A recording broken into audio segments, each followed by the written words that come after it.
د غنی خان نظم د چې سرنامه یې دا وای مولا جان. په دې کې غنی خان لیکي چې وای مولا جان چې په جنت کې حورې پنډې دي، غټې غټې سپینې سپینې او مست او بربنډې دي. غنی خان په الله مین دی او کله چې د مولا صاحب د جنت تصور ته خیال وکي چې مولا صاحب وایي چې په جنت کې به د جنتیانو نارینهو د پاره حورې وي او دا حورې به د ښځې وي. دا به په کم شکل کې وي، څنګه به وي؟ د یو نارینه جنتی به په درزنونو ښځې وي او دغه به نری نه وي، غټې غټې به وي، تورې به نه وي، تکې سپینې به وي او د مستۍ نه به مستې وي، سرې به وي او څه به وي؟ دوی به لباس نه اغوستی بلکې بربنډې به وي. نو بربنډې ځکه چې مولانو دا روایت دی چې دې چې کومه جوړه اغوستې دې حورې، نو په جوړه کې به د دې وجود ښکارېږي، په وجود کې به د زړه ښکارېږي، په زړه کې به د جنتي دپاره د هغې مینه هم ښکارېږي. نو هر کله چې لباس وجود نه پټای نو دغه لباس نه شو. ځکه غني خان څه وایي چې غټې غټې سپینې سپینې مستې او بربنډې دي. دغه حورې به لغړې وي، کپړې به یې نه وي اغوستې. اوس د ملا صاحب تصور دا دی چې په جنت کې د الله په نعمتونو کې د ټول نه لوی نعمت چې دی هغه به حورې وي د نارینه دپاره. نو د دې نقصان بیا څه دی؟ نقصان یې دا دی چې ګوره بمبلي ته چې خوله د لاړو ډکه شوه او خانګو کې د حورو ته الحمد قل هو ورکه شوه. هر کله چې ته یو انسان لا د مادې لالچ ورکې او د مرګ نه پس د جنتونو تصور ورته وخې او پای کې ورته مستې سپینې غټې غټې او بربنډې حورې وخې چې هغه به هر وخت خپل نارینه ته لیواله وي، نو بیا به د الله د بندګانو د زړونو نه د الله مینه وځي، خدای پرستي به ترې وځي او دی به د حورو لیونی کېږي. دی به د الله سره بیا مینه نه کوي، د مادې سره مینه کوي. حور هم ماده ده، جنت هم ماده دی. اوس چې کله دی د مادې سره مینه وکړي، شروع کړي د په ذهن کې حورې دي، نو خانګو کې د حورو ته الحمد قل هو ورکه شوه. د ده نه به بیا الله سبحانه وتعالی او د هغه مینه دا به د خانګو د حورې د خانګو په لالچ کې او په دغه حوس کې د ده نه به الله هیر شي. نو کله چې د انسان نه خدای هیر شي او دی د مادې پسې روان شو، نو بس دی ناکامه شو. نو د مولا د جنت تصور څه چل کوي؟ د انسان ناکامه کوي په خپل سفر کې. او سفر د انسان څه دی؟ الله ته تګ او د منزل د الله معیت دی. نو الله به هغه سړی مومي چا چې الله طرف ته تګ کړی وي او د الله طرف ته په تګلاره کې د ده په هیڅ څیز باندې نظر نه وي، نه په حورو نظر وي، نه په غلمانو نظر وي، نه په جنت، نه په انګورو، نه په شرابو، نه په پیو، بلکې د نظر صرف د الله په ذات وي. ګوره د اشنا په ګیره لاړې را روانې شوې، ټول شهوت شهوت شو، سترګې ورانې شوې، شیطان شوې. دا وګوره ملا صاحب چې دا خبره شروع کړي، نو په خپله هم د ده په ګیره باندې او د ده د منونکو په ګیرو باندې لاړې را روانې شي د شهوت، او د ټول شهوت شهوت چې د سترګې د شیطان په شان ورانې شي. دی وایي چې بس دلته مې هم څه وکړې، والته مې هم څه وکړې.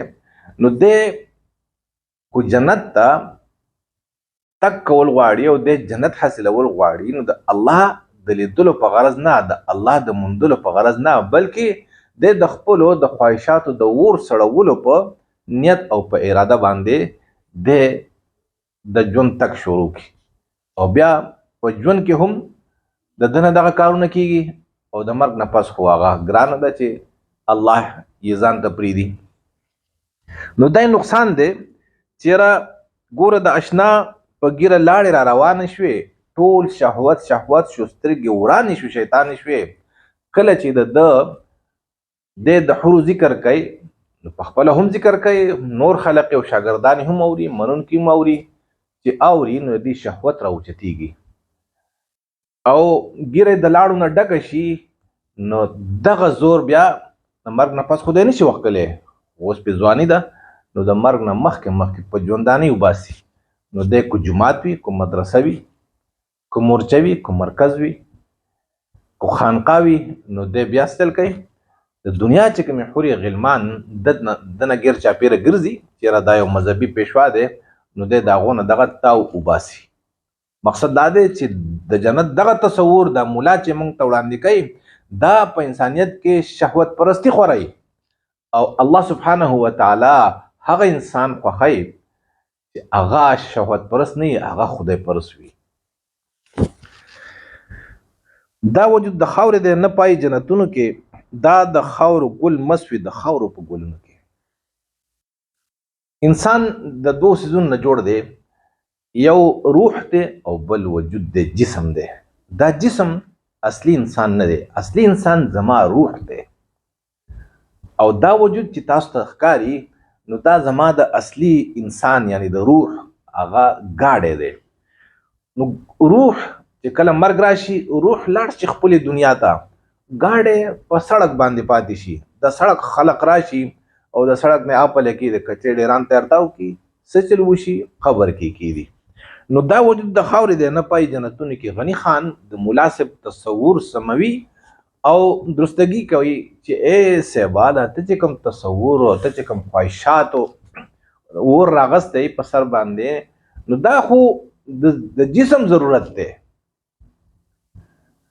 او دا جسم په مرګ ستانه په دنیا کې پاتې شي او لاړ شي په قبر کې خاوري شي یا دلته کې په دنیا کې وسوځي.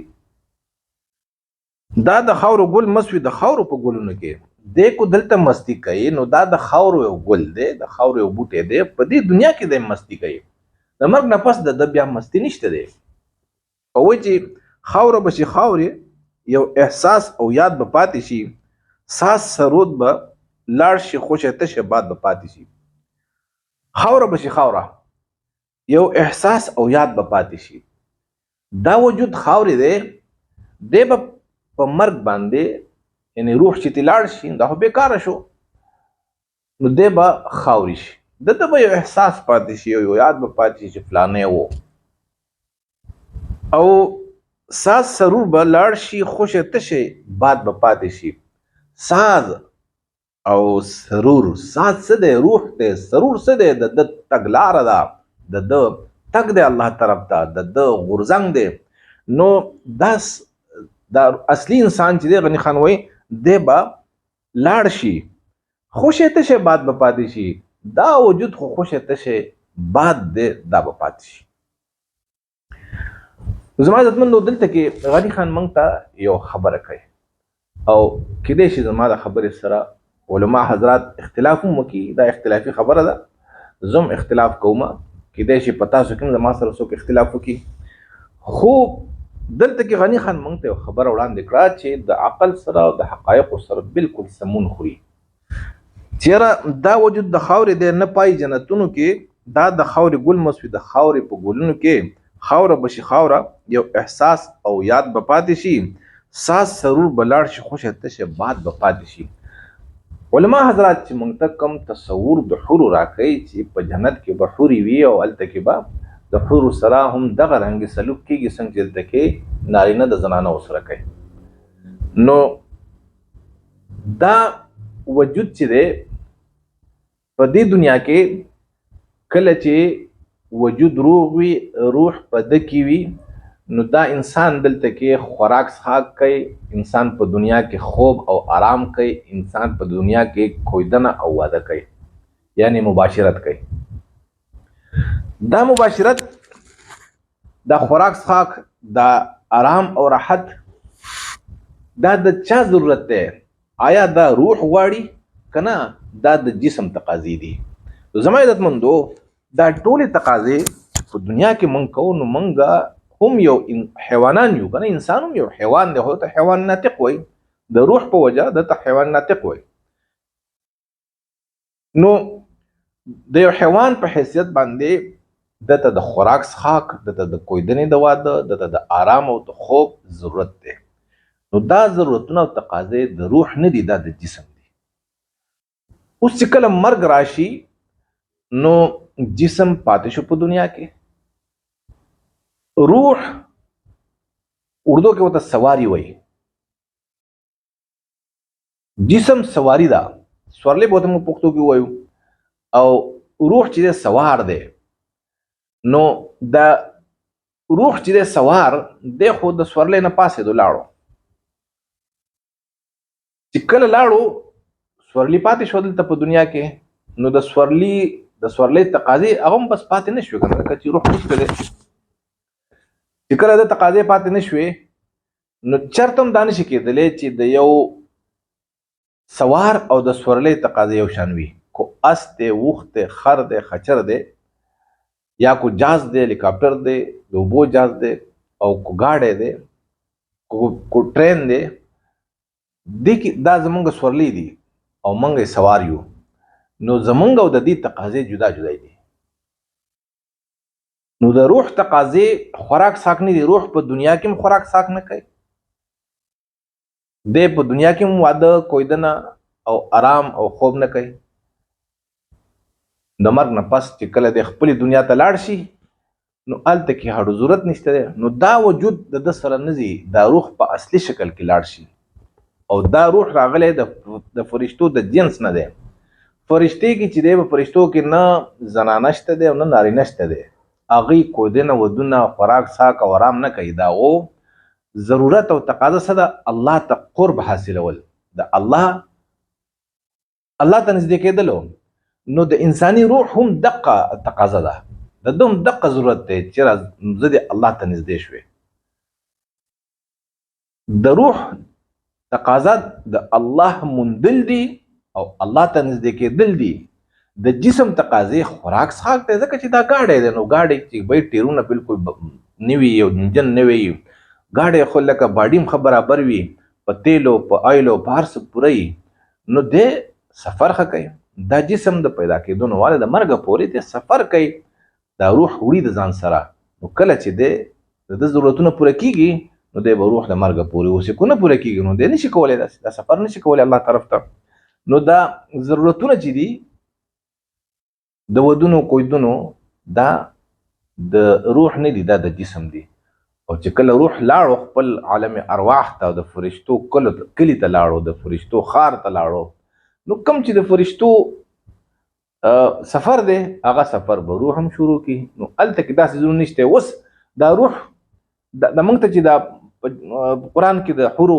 د غلمانو دا ذکر دی نو دا څه دي روستو تاسو لرازم غنی خان په دې نظم کې ویلي دي زه به حورې سکم چې غیږ کې کېنوی نشم او غټو مستو سترګو ته په سرو سترګو کتی نشم غنی خان زما د خبرې لراغی لکه څنګه چې زه ورته وایم غنی خان وایي چې کله زه لاړ شم نو غیږ خو زما په دې دنیا کې ده چې زه جسم مې دی نو غیږ مې ده نو چې کله جسم دی او غیږ مې ده نو زه څوک راونیسم په غیږ کې اوس روح په لاړ شي په اصلي شکل کې نو الته کې خو بیا زما غیږ نشته الته خو زما دنیا بدله ده نو زه په دې حورو څه کوم دا مولا چې ما ته وایي چې په جنت کې به حورې او داسې به هغسې به چې زه په غیږ کې نشم کېنولی زما ته ضرورت لکه زما د روح تقاضا ځان نه ده د جسم تقاضا ځان نه ده د جسم تقاضا ده خپله ښځه په غیږ کې کېنول خپله محبوبه په غیږ کې کېنول روح تقاضې دغه نه دي نو زه په دغې حورو څه کوم چې زما ته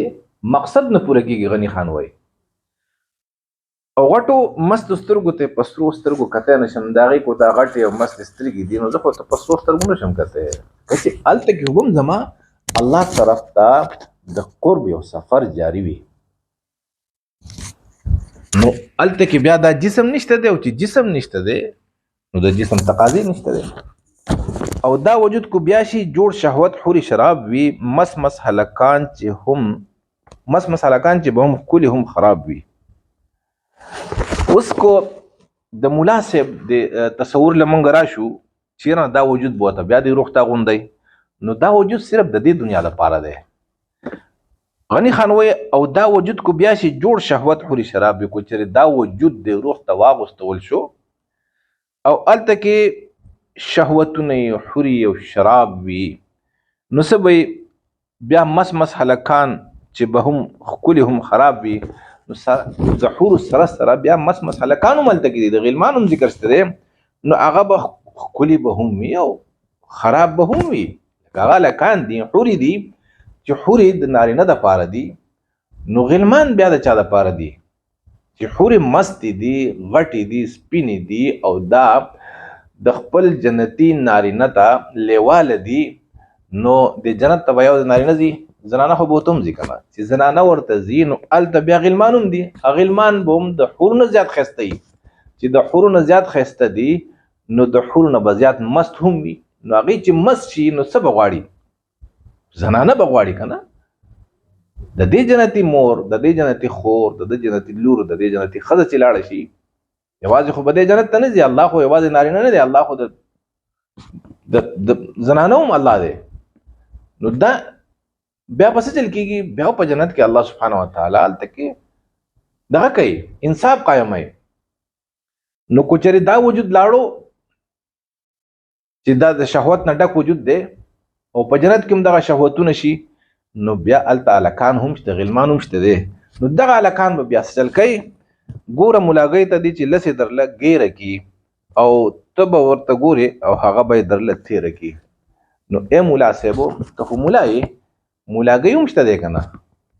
په کور کې چې کومې زنانه یا ملاګیانې دي، نو بیا دې خپلې ملاګۍ ته ګوره چې دغه مس مس هلکان ښایسته ښکلي لس تنه به راشي او لس تنه به نه دا ملاګۍ ګیره کي په جنت کې، ته به ورته ګورې او هغه به یې درله تېره کړي، ته به ورته په دې سترګو ګورې او هغه به پې خپل خواهشات سړی، چې کله ته په حورو باندې خپل خواهشات سړی او تا د خواهشاتو ډک وجود هلته وړو او ستا دپاره د دغې د خواهشاتو د اور سړولو لپاره الله د حورو انتظام کړی په جنت کې، نو ستا ملاګۍ خو هم ځي جنت ته بیا که نه؟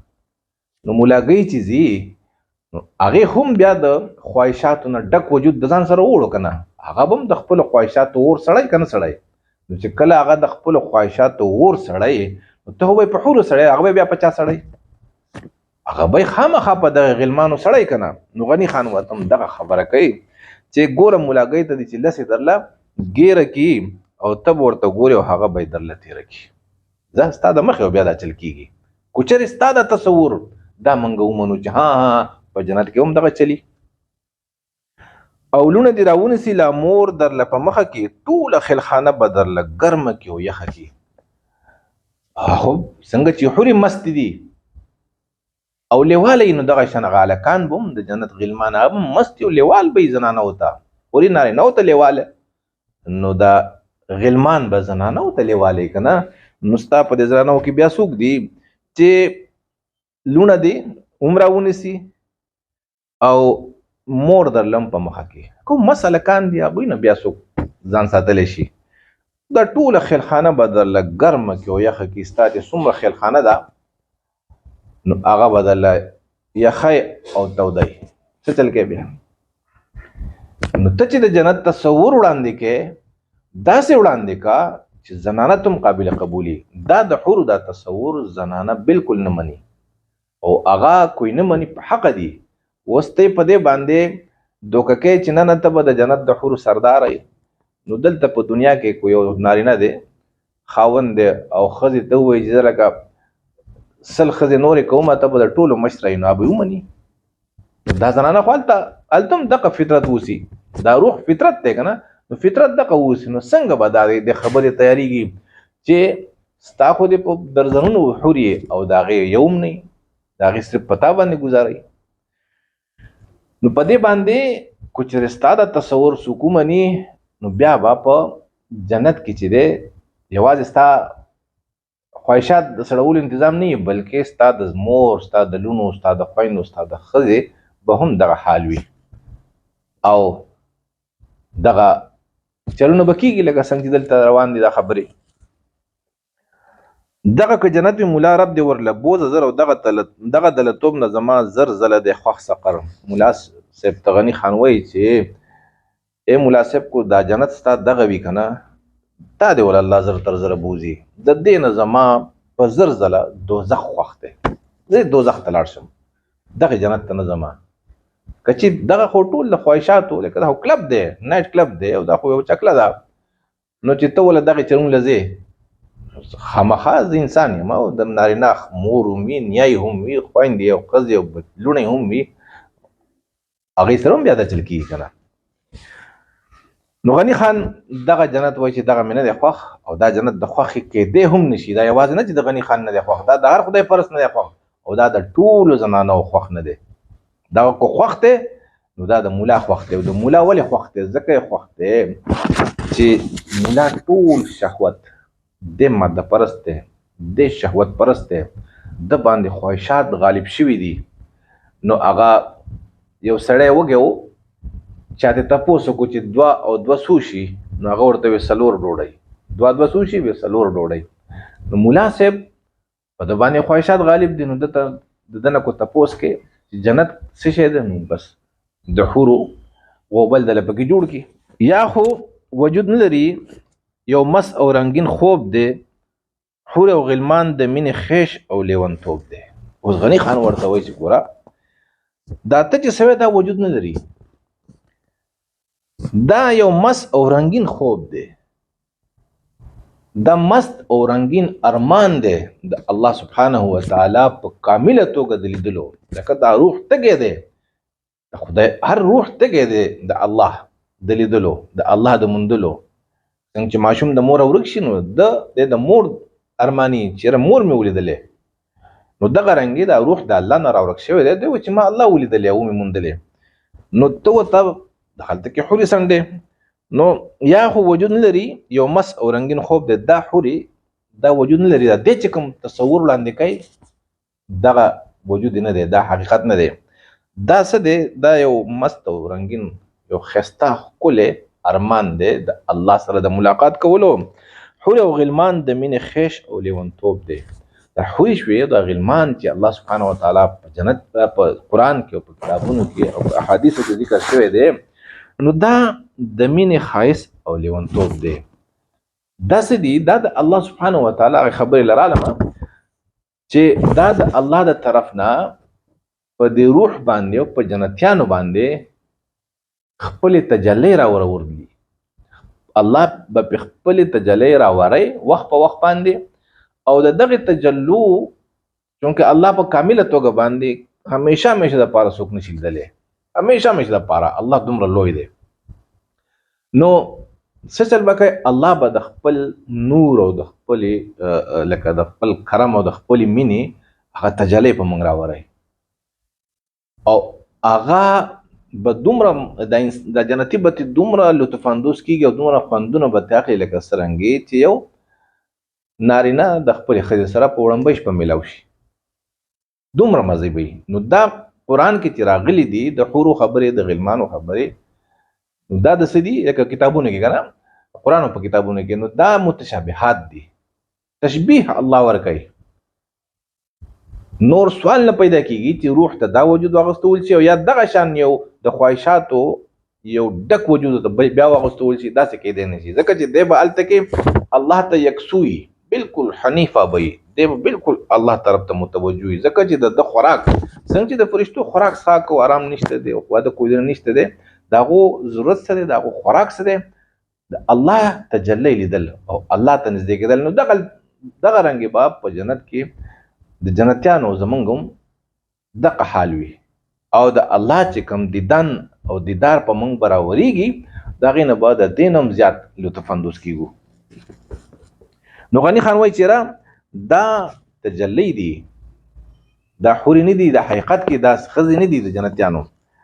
او بیا وایي چې یا دا ته چې وې که دا رښتیا ستا په کتاب کې وي، ټول غلمان به مړي، پښتانه به په عذاب کې وي. بس ټیک ته ملا صاحب ستا دا خبره ومنو، دا ته چې سوي او دا رښتیا په قرآن کې لیکل شوي دي، ټیک ته قرآن کې دي، خو دا متشابهات دي. نو که موږ بالکل دقه رنګ یقین پې وکړو چې ها څنګه لیکلي هم دقه معنی ده، نو څه چل به وشي؟ د دغې به یو ډېر غټ ورانی په جنت کې پښتون غیرتي قام دی. نو که چېرې جنت ته پښتانه لاړ شي، نو هلته حورې دي، نو په حورو خو به د نارینه ګزاره کوي. چې غلمان دي، نو په غلمان به په چا رالګي؟ خو زموږ په زنانو به رالګي که نه د جنتیانو. نو جنتیانو په زنانو چې رالګي، نو پښتون چېرته صبر کولی شي؟ چېرې پښتون دی ناست او د مخې د خور، د مور، د ښځې او د لوڼو او د نیا عزت ته څوک ولوټي؟ خو کېدی نه شي. نو هلته په جنت کې بیا څه کې د پښتنو د غلمانو پښتانه بهادر قام دی، ټول غلمان به یې دله وجلي او پښتانه به بیا په عذاب کې بس هلته هم بیا عدالت دی د الله طرف نه او دی به جیل ته ځي، جیل به کټ کړي. نو جنت ته تلو څه فایده شوه؟ جنت خو داسې ځای دی چې هلته کې به کنزل هم نه وي، هلته کې به جنگ جګړه هم نه وي. نو دا جنگ جګړه ولې نه وي؟ ځکه چې د جنگ جګړو ذرایع اسباب به نه وي، وجه به نه وي، او د جنگ جګړو وړاندې قتل چې دی هغه په زنانه شوی دی. او پښتانه وایي که نه چېرې مرګ یا په پټي کېږي او یا په زنانه کېږي، او زیات مرګونه په زنانه باندې کېږي.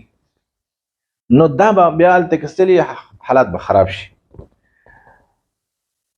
نو ځکه غني خان وایي چې یاد اته چې وې کو دا رښتیا ستا په کتاب کې وي ټول غلمان به مړ وي، پښتانه په عذاب کې وي، دا ټول په عذاب کې شي. او تعالی مولا جان رب دې درکړي جنتونه ډېر. اوس پوه شوم چې ولې دا اوږده کوي منځونه ډېر. غني خان پوه شي چې خاخا دا ته چې کوم جنت وړاندې کې مونږ ته نو کو دغه له خو بس زه دعا کوم چې تعالی دې الله ډېر جنتونه درکړي. او اوس پوه شوم چې ته دا منځونه ولې اوږده اوږده کې دا د حورو په لالچ کې کې ځکه چې ته د شهوت نه ډکې په تا باندې خواهشات غالب دي، ته د خواهشاتو بنده یې، ته د الله بنده نه ته خدای پرست نه تا د الله لټون نه شروع کړې، تا دلته هم دغه چل دی.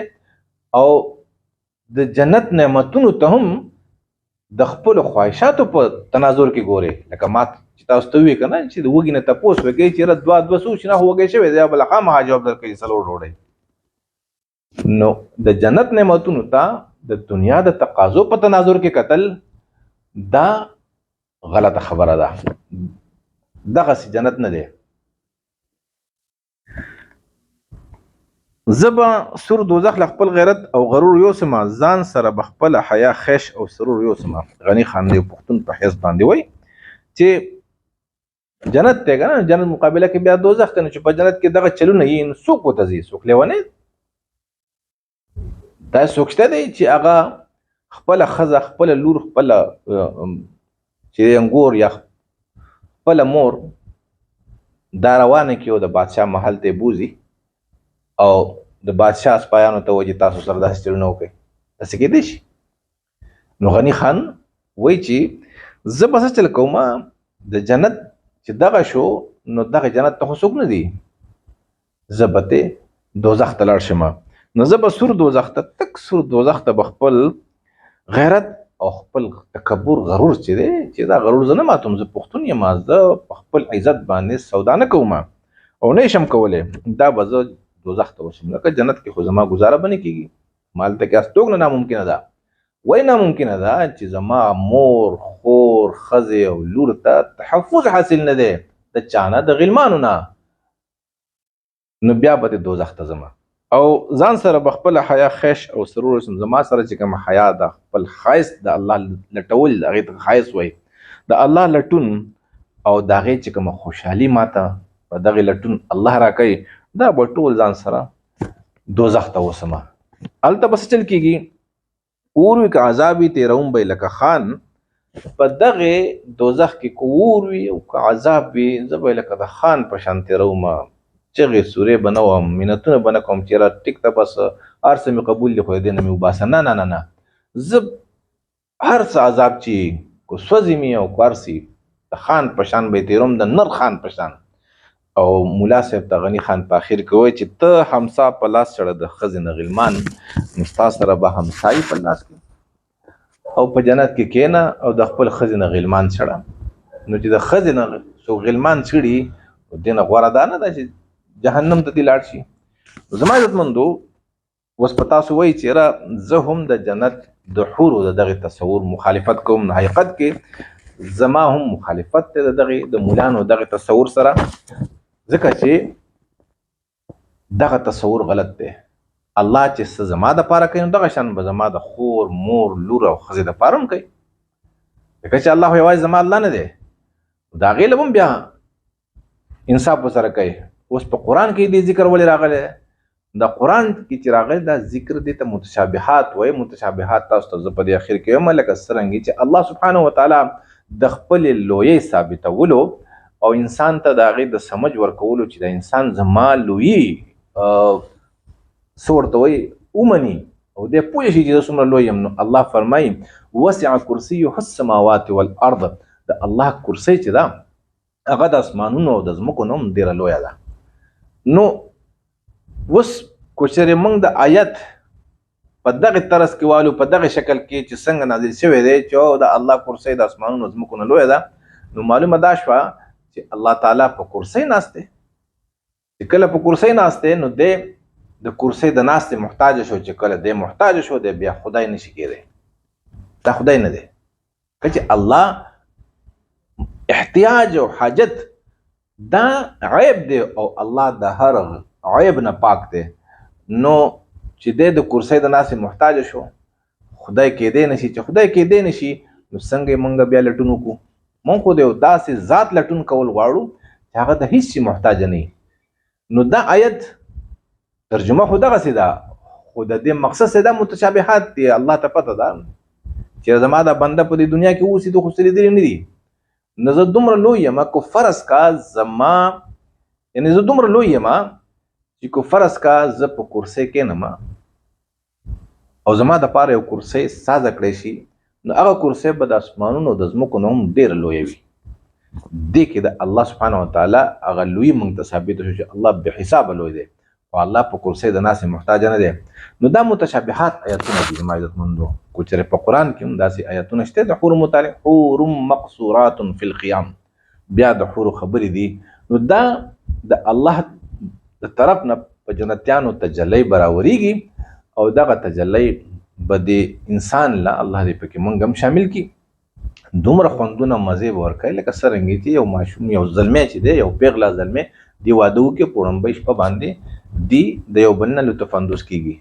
نو د دې نه به هم زیات منګه او زمونږ روحونه اصلي انسان چې دی هغه د الله سبحانه وتعالی د انواراتو د تجلو نه مستفید کېږي او څه خوندونه به ترې اخلي. نو د ملا صاحب دا تصور د حورو غني خان رد کړو او دا خبرې زما خویندې، زما لوڼه هم اوري، زما د قام، نو هغوی به هم ما په دې خبرو پوه شوي چې یاره په جنت کې چې موږ ته مولان او پیران کوم تصور د حورو راکوي، نو دغه د عقل او د الله سبحانه وتعالی د عدل د تقاضو خلاف دی. چې کله خلاف دی نو بس الله داسې کولی نشي. زما عزتمندو دا د غني خان کلام وکړو چې ستاسو خوښ شوی نور ته ورسوئ.